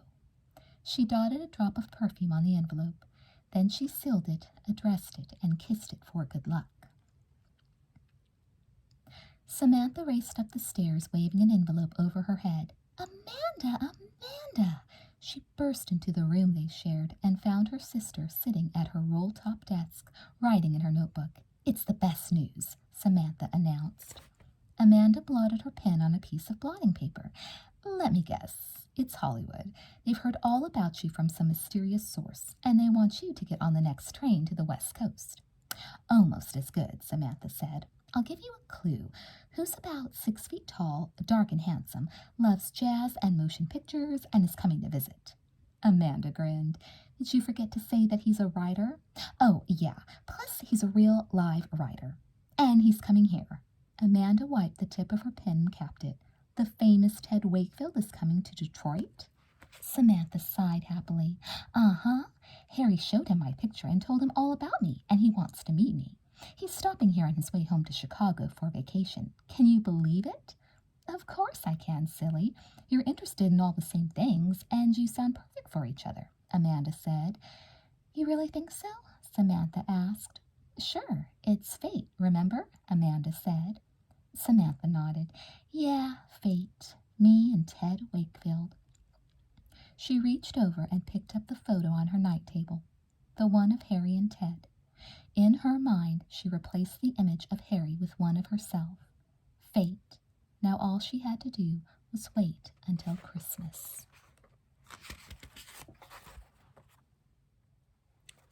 Chapter 17. Get hot, Harry called out to the couple letting loose on the dance floor. They don't have to get hot, they are hot, Amanda said, as she watched her twin and Ted Wakefield, their legs and arms a blur of motion, their faces flushed and happy. Samantha crossed and uncrossed her hands on her knees, and Ted followed suit. Amanda took a sip of her soda pop to cool her off after dancing song after song with Jeff. She needed a rest, but it looked as if Samantha and Ted could keep going all night. Amanda could see why her twin was so smitten. Ted was even more handsome in person than in the photo, and he was every bit as terrific as Harry had described. At dinner, he had talked cars to her parents, motion pictures to Samantha, and new writers to her. They had discovered that they both loved F. Scott Fitzgerald and Ernest Hemingway. Ted is the bee's knees, huh? Harry said. Figures it'd take my roommate to show me a spot in my own hometown that I never even knew about. Yeah, this place sure is swell, said Jeff. Amanda thought so too. She had never been in a real roadhouse with a jazz band before, and she was feeling awfully sophisticated and grown up. Around her, men and women who were the height of fashion danced, listened to the music, and sipped cocktails that Amanda had a feeling were a lot less innocent than the soda pop Ted had ordered for their table. That's Ted for you, Harry said with a laugh. Polite, well-mannered, smart, and then you find out he knows every night spot in every town, and every musician, too. As the musicians blew the last notes of the song and announced a short break, Ted escorted Samantha from the dance floor and led her toward the stage. The trumpet player, a tall, dark-skinned man with thick glasses, came forward and clapped Ted on the back. Amanda could see Ted introducing him to Samantha and then pointing across the room to where she and Harry and Jeff sat. Her brother waved to them, and they came over to the table. Ted made the introductions. This is C.C. Earl, King of the Trumpet. Earl, Samantha's brother Harry, her sister Amanda, and Amanda's friend Jeff. Nice to meet you all, he said. Nice to meet you, Mr. Earl, Amanda said. I loved hearing your music. My pleasure to play for such a beautiful match set. And please call me Earl. All my friends do, he said. Amanda felt herself blushing. Samantha gave Earl her brightest Hollywood smile. Would you like to sit down with us for a few minutes? Harry offered. Don't mind if I do, Earl said. He eased his big frame into the chair next to Amanda, and Ted sat down in the empty seat across from her. Amanda noticed some of the people at the other tables looking at them, and a thrill ran through her. It was a little like all of them were famous, just by having Earl sit down with them. Ted held up a hand for the waitress. Something to drink, Earl? Then he turned to the rest of them. Least I can do for the guy who's responsible for me still being in school. You don't owe me a thing, Earl said. Don't listen to him, Ted kidded. Earl gave me my first big interview, the first article I ever got published. Really helped me earn some extra money to get through this semester. Earl ordered himself a near beer. Well, what else could I do? This little pipsqueak comes up to me after the show, telling me I have to give him an exclusive interview. Exclusive, mind you. I wasn't supposed to talk to anyone but him. And he's telling me it has something to do with digging for gold and his dear mother and getting a higher education. Well, I have to admit, I was curious. Frankly, I thought he was spinning some fantastic tale. Harry punched Ted lightly on the arm. He's pretty good at those. Ted laughed in protest. I beg your pardon, but it wasn't a fantastic tale at all. Every word I told Earl was true. Amanda felt her own curiosity bubbling like her soda pop. What did you say to him? She asked. Started out with some cat with a broken heart, didn't it? Earl remembered. Yes, that's right, Ted said. With my grandfather, Theodore Wakefield. It was right after he came over to this country from England. It seems my grandfather's first experience on American soil was a tremendous case of heartbreak. Some girl he'd met on the ship, I think. Sounds exciting, Samantha said. Heartbreak on the high seas. Your poor grandfather, Amanda said. Yes, poor granddad, Ted agreed. He went looking high and low for this girl, even though he had absolutely no idea where she might be. For a while, he took a job with a circus. I think he secretly hoped they'd travel to wherever it was she'd ended up, and somehow their paths would cross again. The circus? What a coincidence, Samantha said. Mother was a bareback rider in the circus when she was young. She took her gaze off Ted, just long enough to catch Amanda's eye and silently mouth the word fate. Amanda winked at her. Then she turned to Ted. So, did your grandfather ever find his lady? I'm afraid not, Ted said. Granddad got discouraged and finally left the circus. He wandered for a long time, working a variety of odd jobs. Eventually he wound up in Colorado, a place called Cripple Creek.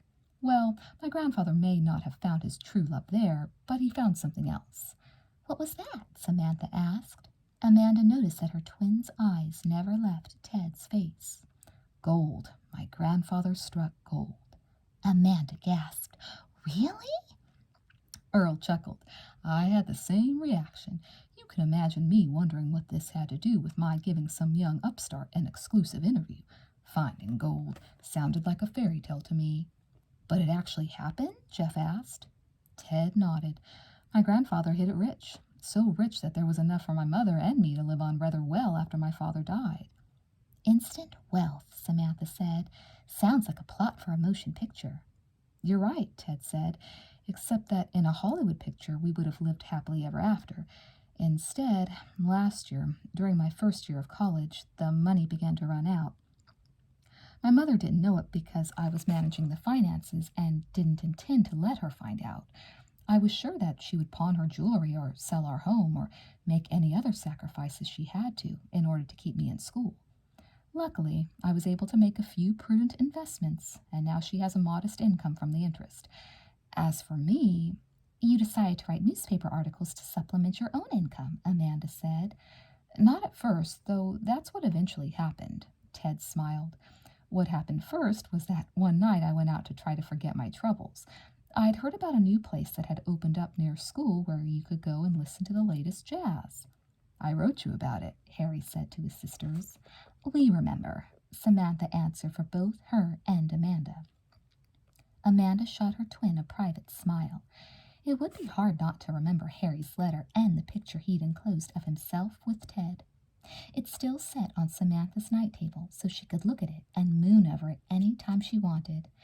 It's awfully swell to finally have the real McCoy here tonight, and not just his photograph, Amanda thought as Ted continued his story. Well, I did forget my troubles that evening, he said, thanks to the C.C. Earl Band. Earl gave a laugh that sounded like his trumpet call. You flatter me, my friend. Not at all, Ted said. I heard your sound and I fell in love with it. And apparently, I wasn't the only one. When I went backstage to congratulate the band, I couldn't get past the crowd of journalists, each one trying to beat out the next one for a story about the hot new music of the modern generation. Well, I thought, I'm part of that generation. Why shouldn't I be the one to tell our story? Sort of like F. Scott Fitzgerald did in This Side of Paradise, Amanda said. Ted smiled warmly at her. Why, yes, that's exactly right. And so you convinced Earl to give the band's story to you and only you, Samantha said. That's just so clever. Ted turned toward her, and she showered him with her most dazzling smile. Harry clapped Ted on the back. What a hepcat, he teased. My own roommate. Ted grinned. More like a desperate cat, he said, as if being a published writer was no big deal. But that desperation led me to a part-time career. Amanda was as impressed by his modesty as by his cleverness. Ted really was terrific. She leaned back and took a sip of her drink. A whole evening of music and dancing and fun lay ahead. She hoped there would be many more nights like this, maybe with her and Jeff double dating with Samantha and Ted. She was happy that her brother had brought Ted Wakefield to town, and even happier that her sister had met such a wonderful guy. My darling, I know we belong together, Samantha said in her throatiest, sexiest voice. Later that night, Amanda watched her twin dancing around their bedroom with her pillow clasped tightly in her arms. You're the most handsome, charming sheik I've ever met. She switched voices, imitating a man's lower register. "And you, my dear, are as beautiful as Cleopatra. I will love you forever, and we will never stop dancing." Amanda stretched out on her bed and laughed. "Sam, are you sure you didn't sneak any sips of giggle water tonight?" "Giggle water?" Samantha continued to twirl her pillow around the room. "Who needs it? I'm drunk enough already." Amanda's laugh died on her lips. "You are?" She sat up and stared at Samantha.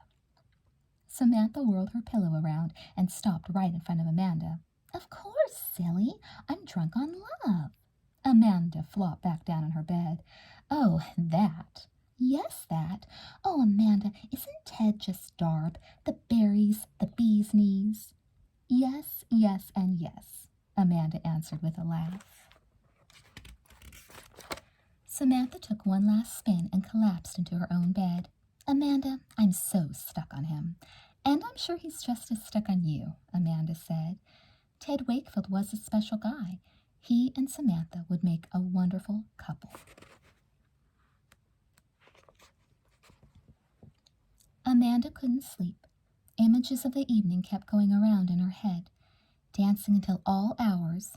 C.C. Earle's smooth trumpet sound, a rail-thin, raven-haired woman sipping from a champagne glass, Harry tinkling the piano keys between sets, Ted telling stories, wonderful stories. Amanda rolled over and tried a different position. No luck. She was wide awake. She tried counting backward from 100, but the numbers came out to a jazz beat. The excitement of the night was too powerful for sleep. She threw off her bedclothes and slipped into her robe and slippers. Quietly, so she wouldn't wake Samantha, she got her notebook and writing supplies out of her desk and crept downstairs. It was a perfect winter night. The moon shone brightly on a satiny blanket of snow in the yard. Its light came through the living room window, casting a silver river of light on the rug. There was a stillness in the air against which the memories of Amanda's evening beat clearly. She curled up on the sofa and opened her notebook. On the table next to her, she put down the cap to her pen and set out a piece of blotting paper. She wrote, "A moonbeam, as perfect as the sweetest note of a trumpet." She let the moonlight bathe her, giving in to the night's images so she could capture them on paper. Ted Wakefield's face appeared in her mind without her meaning it to, and then there he was, standing in the doorway. Amanda gave a start, almost dropping her pen. "Excuse me," Ted said softly. "Ted, you startled me." Ted's face was highlighted by the moon, and he looked even more handsome than he had in Amanda's mind. "I'm sorry," Ted said. "I couldn't sleep." "Me either," Amanda said. "I keep thinking about everything I saw and heard tonight. I thought I'd try to write a poem about it." Ted nodded from the doorway. "Then maybe you'd prefer that I didn't disturb you." "Oh, you're not disturbing me," Amanda said. "You can come in and sit down if you'd like." She blew on her poem to make sure the ink was dry and closed her notebook.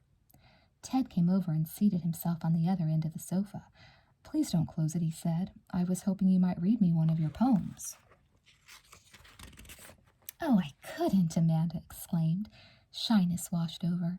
"Sure you could," Ted said. "But you're a real writer, published in everything," Amanda protested. "That's exactly it," Ted said. "I'm a writer, and so are you. Writers should share their words, don't you agree?" Amanda raised her shoulders. She was sure her face was bright red. "I guess I do. And, well, I do write for our school paper, but I'm not a real writer, not like you." Ted smiled. "Anyone who sneaks downstairs in the middle of the night to put her feelings into a poem is a writer, Amanda, a real one."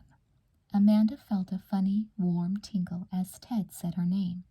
There was something about him, something about the whole wonderful evening that made her feel open to new experiences. She could hardly believe it herself as she opened her notebook to her favorite poem and held it out to him. I'd be too shy to read this out loud to you, but here. I wrote it last summer after I got caught in a thunderstorm." Ted moved closer and took the notebook. Amanda's heart pounded as she watched him read the poem she had worked so hard on. "Sheets of rain, shimmering, slicing through the sky, splashing in silver streams at my feet, exploding in thunder, I soak in nature's embrace." He looked up from the last line and held her gaze for a long, silent moment. That's beautiful. I love the way you use all the S and SH sounds so you can really hear the rain. As he handed Amanda's notebook back, his hand grazed hers. She felt an electric tingle go through her. I knew it, Ted said. I could just tell by being with you tonight that you have a poet's soul. Thank you, Amanda whispered. She lowered her eyes, feeling bashful at Ted's praise and even more bashful at his nearness. Bashful, and something else as well. She could feel her blood racing through her veins, making her warm and dizzy. Amanda? The way Ted said her name was like a poem itself. Your words are beautiful, and so are you. Amanda felt short of breath. Her pulse raced. No, she couldn't let herself feel this way. Not when Sam, not when Jeff, no. She giggled nervously. You're just saying that because I look like Sam, she managed. No, Ted said. I'm saying that because you are beautiful.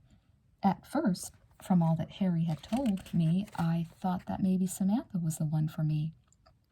But after tonight, I know I was wrong. But Sam has always been the fascinating one, Amanda protested in a whisper. Well, now it's your turn, Ted continued earnestly. You're fascinating to me. You have an inner beauty. Amanda didn't know how it happened, but suddenly her hand was in Ted's. She looked up into his face again. It was only inches from hers. No, she told herself, think of Samantha, think of Jeff. She felt as if she were drowning in Ted's caring brown eyes. He reached out and cupped her face in his warm hand. He was so close, so close. Maybe it was the excitement of the evening. Maybe it was the irresistible magic of the moonlight. Amanda felt herself giving in to the longest, sweetest kiss in the world. Chapter 18. Goodbye, Watsons, Ted called with a wave. Amanda watched him crank his automobile to a start and jump in behind the wheel. Goodbye, Ted. I'm sorry you couldn't stay for breakfast, Mrs. Watson said above the sound of the motor. I wish I could, but my mother's expecting me. With all the snow, I need to get an early start back to Chicago, Ted replied through his open window. Come again whenever you like, Mr. Watson invited. Thank you, Ted said, and thanks again for everything. I had the most swell time. His eyes moved to Amanda and held hers. Remember, Amanda told herself, last night is over. You have Jeff, and Samantha loves Ted. But she couldn't pull herself away from Ted's gaze. She felt his eyes moving over her face in a gentle caress, and she found herself responding, memorizing the expression in his eyes, the curve of his eyebrows, the shape of his mouth, the angle of his jaw, the sweep of brown hair under his hat. Out of the corner of her eye, Amanda saw Samantha sprinting to the car. The spell was broken. Amanda felt her breath catch as she watched Samantha lean her head into Ted's window and give him a big kiss on the cheek. A jolt of jealousy went through her. And then she remembered what she had been telling herself since she woke up that morning. Samantha and Ted belong together. Stick with Jeff. Forget about last night. She tried to breathe slowly and evenly as her twin skipped back toward her with a big smile on her face. Amanda looked down at the tips of her shoes, which were disappearing into the snow. All of a sudden, she was aware of the morning chill. She pulled her coat around her more tightly, exhaling puffs of steam. Samantha, she heard her father say, young women these days are awfully forward. Her mother laughed. Oh, Taylor, I'll bet you just wish some beautiful young woman had done that to you when you were young. And anyway, I wasn't particularly shy myself, remember? She leaned close and gave him a kiss. See you back at school, Harry said to Ted. Right, Ted answered. Amanda kept her eyes on the ground until she heard the car begin to move. What a nice young man, the twins' mother said, as Ted's coupe grew smaller and smaller. The nicest, Samantha agreed, and the most fun. Isn't he, Amanda? Amanda gave a slight nod, not trusting her voice. Sweetheart, you're awfully quiet this morning, her father observed as the family turned to go inside. Oh, Amanda's not used to wild nights like last night, Samantha said. Listen to her, Harry teased. My little sister, the picture of sophistication. Well, she's not. Are you, Amanda? Samantha prodded. Amanda hoped her twin would think her cheeks were red from the cold. No, I'm not, she said. If that wasn't the biggest understatement, she didn't know what was. Hope you kids behave yourselves, Mr. Watson said, a touch of amusement in his voice. Hope you had a good time, Mrs. Watson added. The best, Samantha exclaimed.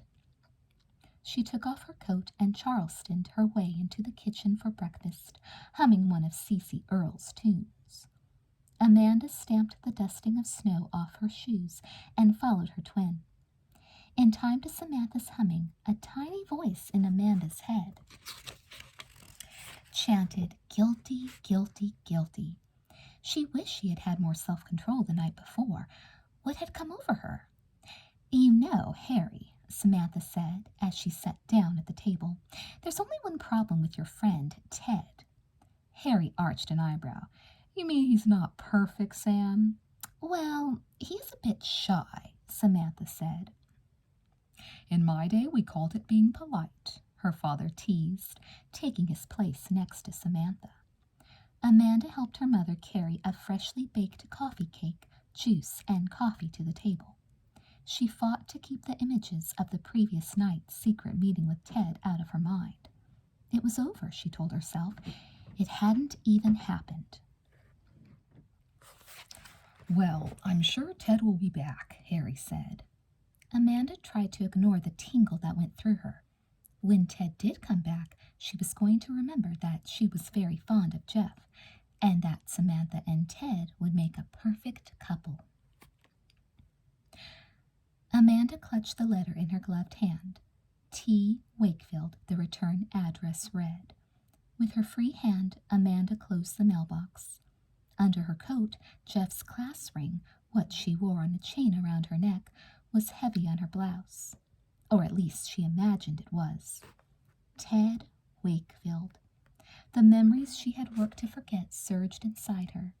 The sound of a jazz trumpet, the flood of moonlight through the living room window, Ted's tender, lingering kisses. Amanda let herself into the house. She could hear Samantha upstairs, going over her lines for the school play. Amanda hung her coat up and quietly let herself into the downstairs bathroom. She locked the door. Then she tore open Ted's letter. He's just your brother's roommate, she told herself sternly as she began to read. Just a friend. But as Ted wrote about jazz poetry and their midnight embrace, she felt the warmth and dizziness of their night together come rushing back over her. Then she had to keep herself from laughing out loud as he told her about the student who tried to set a record for flagpole sitting. Ted's words were so vivid, so clear, that it was almost like being with him. Every detail of his face was bright in her mind, and she could almost feel his arms around her. She tried to push the feeling away, but it was too strong. I want to see you again, Ted ended his letter. I miss you. Please write. Amanda thought about Samantha, who was upstairs practicing her lines. Her hand went to Jeff's ring, cool and sharp and very real to her touch. Struggling against the desire to read Ted's words over and over, she put the letter back in its envelope. She would write back to Ted, but once, and only once, and she would keep it purely friendly, nothing more. She folded the letter and tucked it into the top of her stocking. Up in their bedroom, Samantha looked over the top of her script. Any mail? No, Amanda said. Ted's letter pressed against her leg. She turned away from Samantha, shame welling up inside her. It was the first time in her whole life she had lied to her twin. Amanda, what happened to Jeff's ring? Samantha demanded. It was unusually warm for early March, and Amanda's coat was draped over one arm as she and her sister walked home from school. Her hand automatically went to the spot where Jeff's ring had been for the past several months. Her fingers found only the light wool of her dress, Not that she expected anything else. Amanda sighed. I know Jeffrey Aiken is one of the most decent fellows there is, she said, not to mention the best running back on the football team, but, well, I don't know. I suppose I realize that Jeff just isn't the boy for me. You mean you decided he's a flat tire, Samantha said. Amanda shook her head. No, that's not it. Some other girl would be lucky to be with him. Poor Jeff. She thought about the sadness in his eyes when she had given back his ring. Then she thought about the growing pile of letters from Ted that she had hidden under her mattress. She thought about how she raced to the mailbox each morning to make sure no one in her family saw Ted's letters to her. How much longer could she deny what was going on between them? If she and Ted hadn't fallen in love on that moonlit night, then they certainly had done so through their letters. After that first one, there had been one more, just one more. And then one more after that. She had not been able to stop writing. Her love was just too strong. She knew she had done the right thing about Jeff. It wasn't fair to be thinking about someone else while she was with him, but it wasn't fair to Samantha to keep her in the dark either. Amanda frowned. She hated having a secret from her twin, and Ted hated the deception as much as she did. In his letters, he had urged Amanda to tell Samantha the truth. Amanda took a deep breath. She was going to tell her sister straight out. Samantha mistook her frown. Amanda, don't look so grim, she said. There will be a life after Jeff Aiken. You know, Harry and Ted have a spring vacation coming up, and maybe they have another friend for you. I'm sure Ted knows all kinds of interesting boys. Amanda heard the breathy, excited note that came into her sister's voice as she talked about Ted. All her resolve to tell Samantha about the two of them fizzled away. Maybe we could even double date, Samantha went on. The Watson twins and their college men. Amanda nodded weakly. At some point she was going to have to tell her twin the truth, and there was no way she could make it not hurt. Samantha felt like a robber in her own house. Mother, she called. No answer. So far, so good. She checked downstairs, then up. The house was empty. She looked in the broom closet to make sure the big straw basket her mother took to market was gone. It was. Excellent. Her father was at work, and Samantha had just left Amanda at school on her way to the office of the Klaxon, the school paper. Samantha filled the kettle with water and set it down on the heavy iron stove. She took a match from the black and red tea tin they used as a matchbox and lit the burner under the kettle. Then she pulled her Latin text from under the pile of schoolbooks on the kitchen table and shook it until an envelope fell out from between its pages. As she waited for the water to boil, Samantha held the envelope up to the light. She had tried looking through the envelope 100 times already, and she couldn't see any more than she had before. Nothing. The only thing that was certain was that Ted Wakefield had written to Amanda.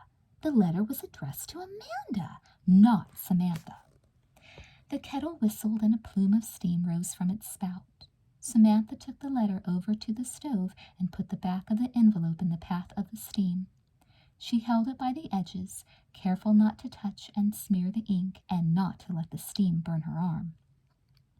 Gently, she eased a finger under one corner of the envelope flap, but the paste was still holding tight. She steamed the letter for a few minutes longer. Working gently, a little at a time, she was able to peel the letter open without tearing the envelope. Dear Amanda, she read, your letters are exquisite agony. Your letters? So Amanda had been writing to Ted? Samantha couldn't believe it. How lousy, how absolutely positively lousy, and what in the world was exquisite agony? Each time you write, I know you better and miss you so much more. What kind of hokum was this? I remember how beautiful you looked in the moonlight, and I long to embrace you again. Samantha gasped out loud. Embrace? Again? She read the sentence 2 more times, not believing she had gotten it right. No, it couldn't be possible. Not good as gold Amanda, not little Miss Perfect. But there was the proof, right on the page. Her goody-goody twin was carrying on a romance with Ted Wakefield, a secret romance. Amanda had let Samantha go on and on about Ted, listen to her private dreams about him, all the time never saying a word. Samantha felt like the world's biggest fool. Anger and hurt rushed through her veins. Amanda was the person she loved the most in the whole world. How could she have done this?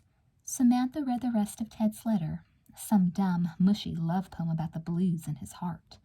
Red-hot fury and disbelief shot through her. She read the letter over and over. It came out the same every time. Good, loving, caring Amanda had turned Benedict Arnold. She knew what Samantha wanted, and she had taken it for herself. Well, Samantha was going to take it away from her. Samantha's hands shook as she slid the letter back into its envelope. Amanda was going to be sorry. Samantha rummaged in her pocketbook for the glue she had bought on the way home from school.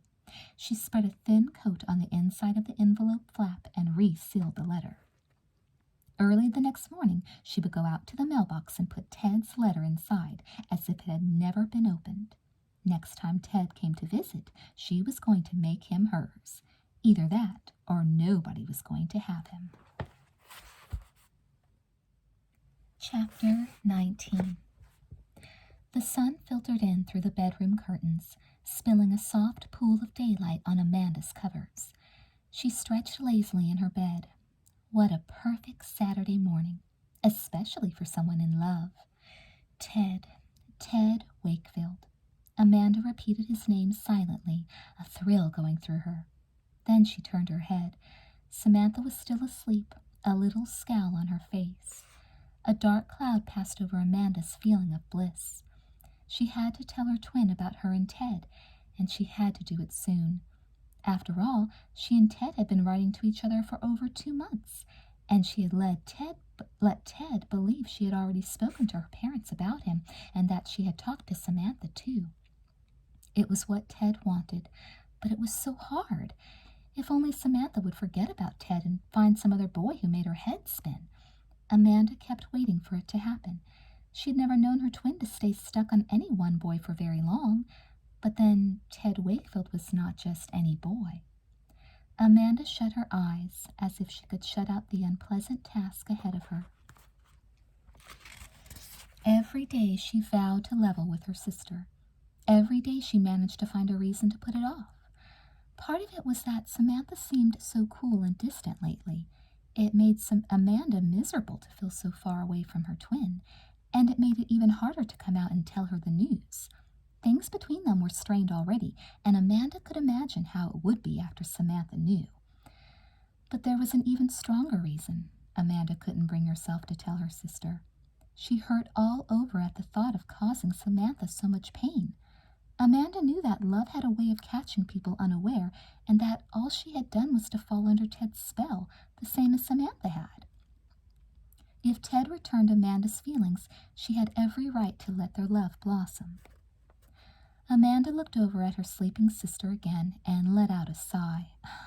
Samantha looked so unhappy already, her mouth turned down as though she was having a bad dream. Perhaps she sensed something without having been told.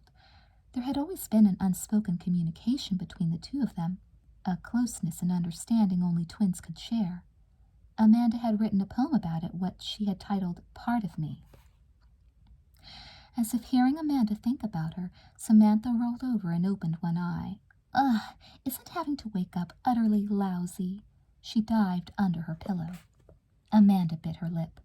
No, that morning was not the right time to tell Samantha about Ted, but she couldn't put it off forever. She had to reveal the truth before Ted's next visit. Samantha watched Ted's words of love go up in smoke. She held his newest letter by a corner, part of it already eaten away by flames. Ted's feelings for Amanda were going to be devoured the same way.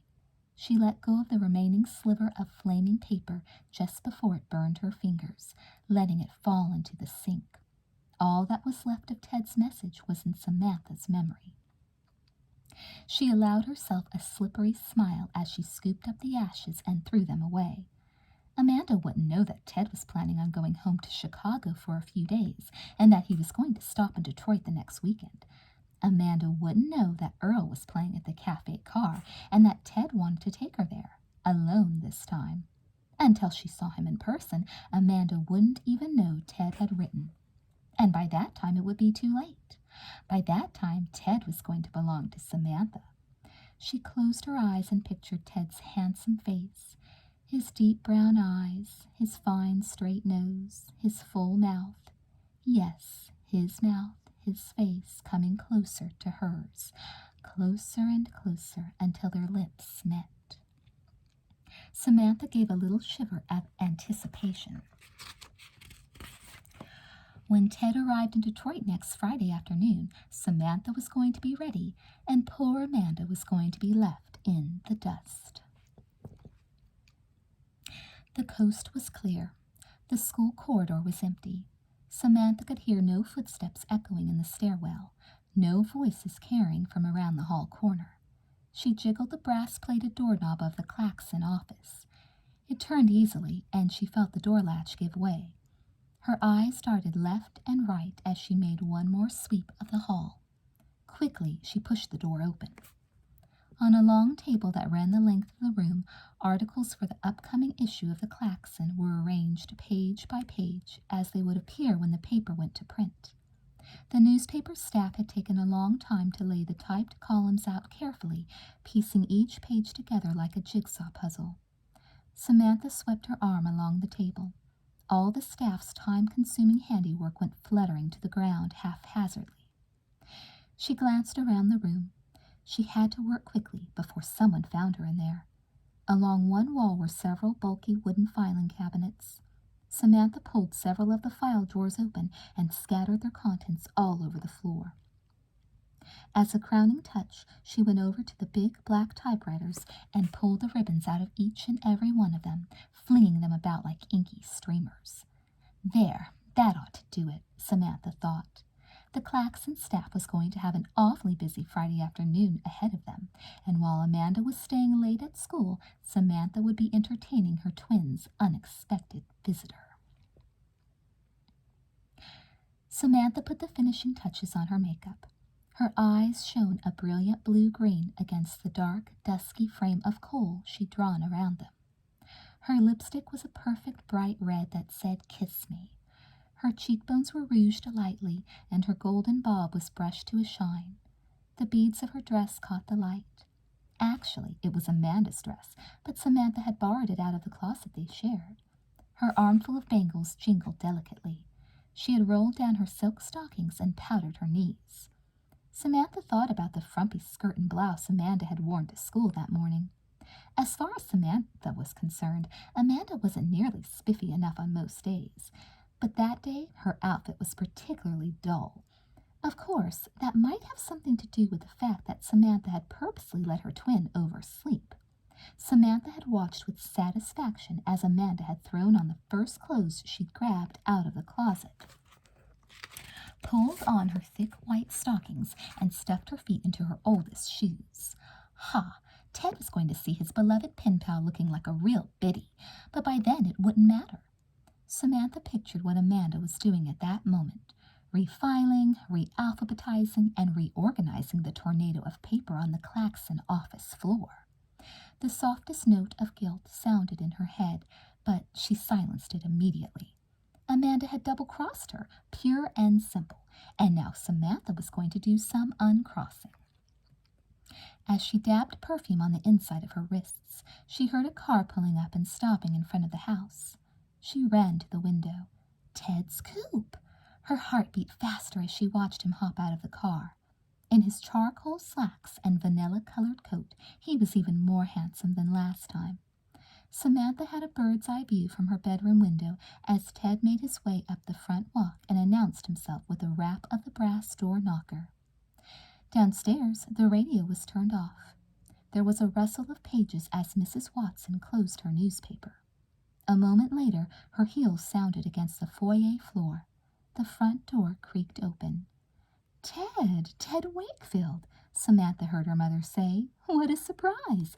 Come inside," she added. Ted disappeared from Samantha's window view, and she heard him stepping into the foyer. "Didn't Amanda tell you?" His words floated upstairs. "Amanda?" Confusion rang in Mrs. Watson's voice. Yes, I wrote to her, telling her I was coming, Ted said. To Amanda? Samantha could imagine the surprised arch of an eyebrow that went with her mother's words. She felt the painful blade of betrayal sink deeper. Even her mother knew that Ted was supposed to be her young man. She had every right to take him away from Amanda. She glanced in the mirror above the vanity table, rehearsing her most sultry expression. No, not rehearsing, she reminded herself. This was the performance. Opening night. Her best movie star manner in place, she began her descent down the stairs. I thought Amanda had explained. I wonder if my letter arrived at all, Ted was saying, his face flushed. Goodness, I'm so sorry to drop in on you when I wasn't expected. Nonsense, Ted, Samantha's mother said. Harry's roommate is always welcome in our home. Come, take your coat off and have something cool to drink. You've had a long trip, I expect. Ted seemed to regain his composure. He laughed and nodded. Well, there was one swampy stretch where I got stuck in the mud. Twice. One time a farmer had to hitch up his horses and pull me out. He told me to forget those newfangled vehicles and get a horse. Said cars would never last. Mrs. Watson laughed. Taylor thinks we just need to pave the roads faster and start putting in more of these new traffic-regulating lights we're seeing in the cities. He says that one day this whole nation will be united by these vehicles. That and motion pictures, Ted agreed. Motion pictures, hear, hear, Samantha said, announcing her presence. A huge smile blossomed on Ted's lips. Samantha, her mother said, well, don't you look lovely, dear? Do you see who's come to visit us? Sam? Ted asked. His smile drooped a touch. His mistake was written across his handsome face. Oh, well, hello, he said. As Samantha reached the bottom of the staircase, his gaze swept the space behind her. The corners of his mouth turned down even further when he saw that nobody was behind her. Samantha wasn't going to let that stop her. She favored Ted with her most dazzling smile. Why, Ted Wakefield, she said, making her voice rich with surprise. What are you doing here? I wrote, Ted explained, but apparently my letter never arrived. I wanted to stop here on my way home.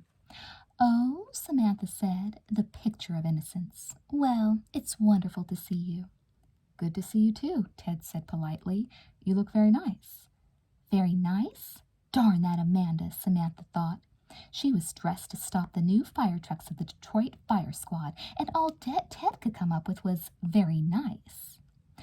So, Ted said, where's your other half? Samantha inhaled sharply. Stay calm, she told herself. You've barely begun to work on him. Getting angry is not part of the plan. Oh, Amanda's still at school, she answered. I guess she had to work late on that dumb school paper. I'll bet it's not too dumb if they've got a writer like Amanda on the staff, Ted said.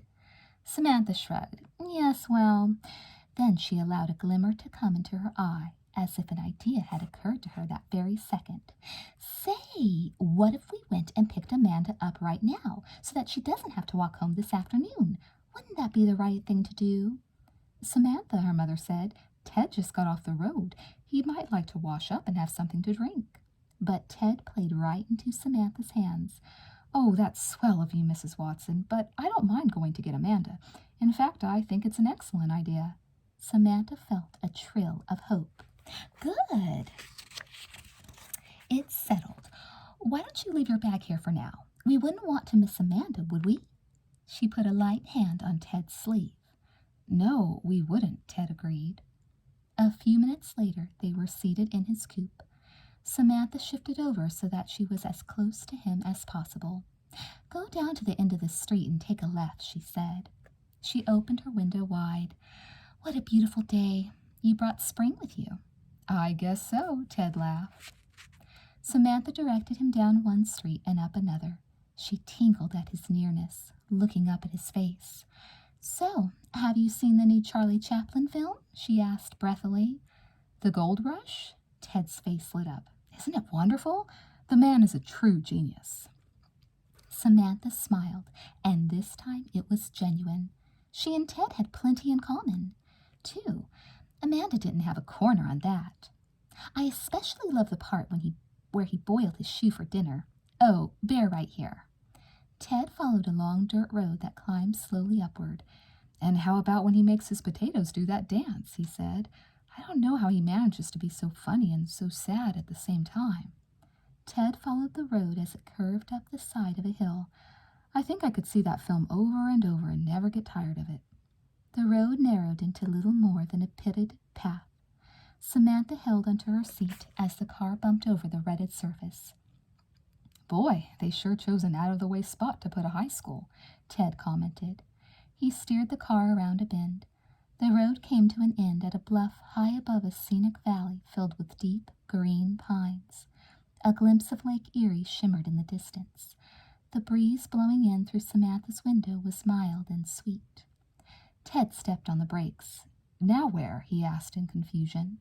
Samantha leaned toward him. Now, nowhere, she said in a throaty, low voice. Welcome to Overlook Valley. I thought we were going to your school. But this is so much nicer than school, don't you think? And it's such a lovely day. Ted turned toward Samantha. A look of comprehension dawned in his eyes. What about Amanda? She'll get home, Samantha said. Without giving Ted time to protest any further, she leaned over and kissed him on the cheek. Ted colored noticeably. Samantha, Don't talk, Ted, she commanded. She kissed him again, brushing her mouth softly across his face toward his mouth. His lips met hers and lingered there for a moment. Then he pulled back and shut off the car engine. Victory, thought Samantha. She tilted her face up toward Ted's for more kisses, but he turned and looked straight ahead, his eyes on the far-off cold glitter of Lake Erie. Samantha, I thought you already knew, he said softly. Amanda and I, he took a deep breath. We love each other. I'm in love with your sister. Samantha felt as if Ted had slapped her. Not that his words were news to her, but it was so awful to hear Ted say it in person, right in front of her, when he could be kissing her. Sam, please don't be upset, Ted said gently. You're a swell girl. There will be other boys. Samantha felt anger mixing in with her hurt. Of course there would be other boys, lots of them. She could probably have any boy she wanted, except Ted. You know, Sam, Amanda loves you, Ted said. She would never do anything to hurt you intentionally. Not much, Samantha thought. Only steal away the boy she knows I'm stuck on and carry on a secret correspondence with him month after month. It's just that the feelings between us are so strong, Ted went on. I'm sorry. Samantha felt the fury raging inside her. She had failed. Amanda had won. Suddenly, Ted's little car felt too small.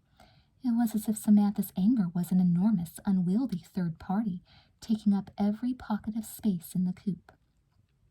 Her hand trembled on the door handle as she pushed open her door. Her legs were weak with frustration, but she got out of the car quickly. All she could think was that she had to get away from there, away from the whole horrid situation, away from her failure, away from Ted. Sam, please don't run away, he called to her. But her feet kept moving. The fancy shoes that she had put on for Ted's visit sank into the dirt. Stick around for a guy who couldn't warm up to her most heated kisses? A guy who preferred sugar-sweet Amanda to Samantha's spice and adventure? Ted Wakefield was nothing but a louse. Samantha hurried down the road. Ted and her twin were going to be sorry they had ever set eyes on each other. She was going to make sure of that.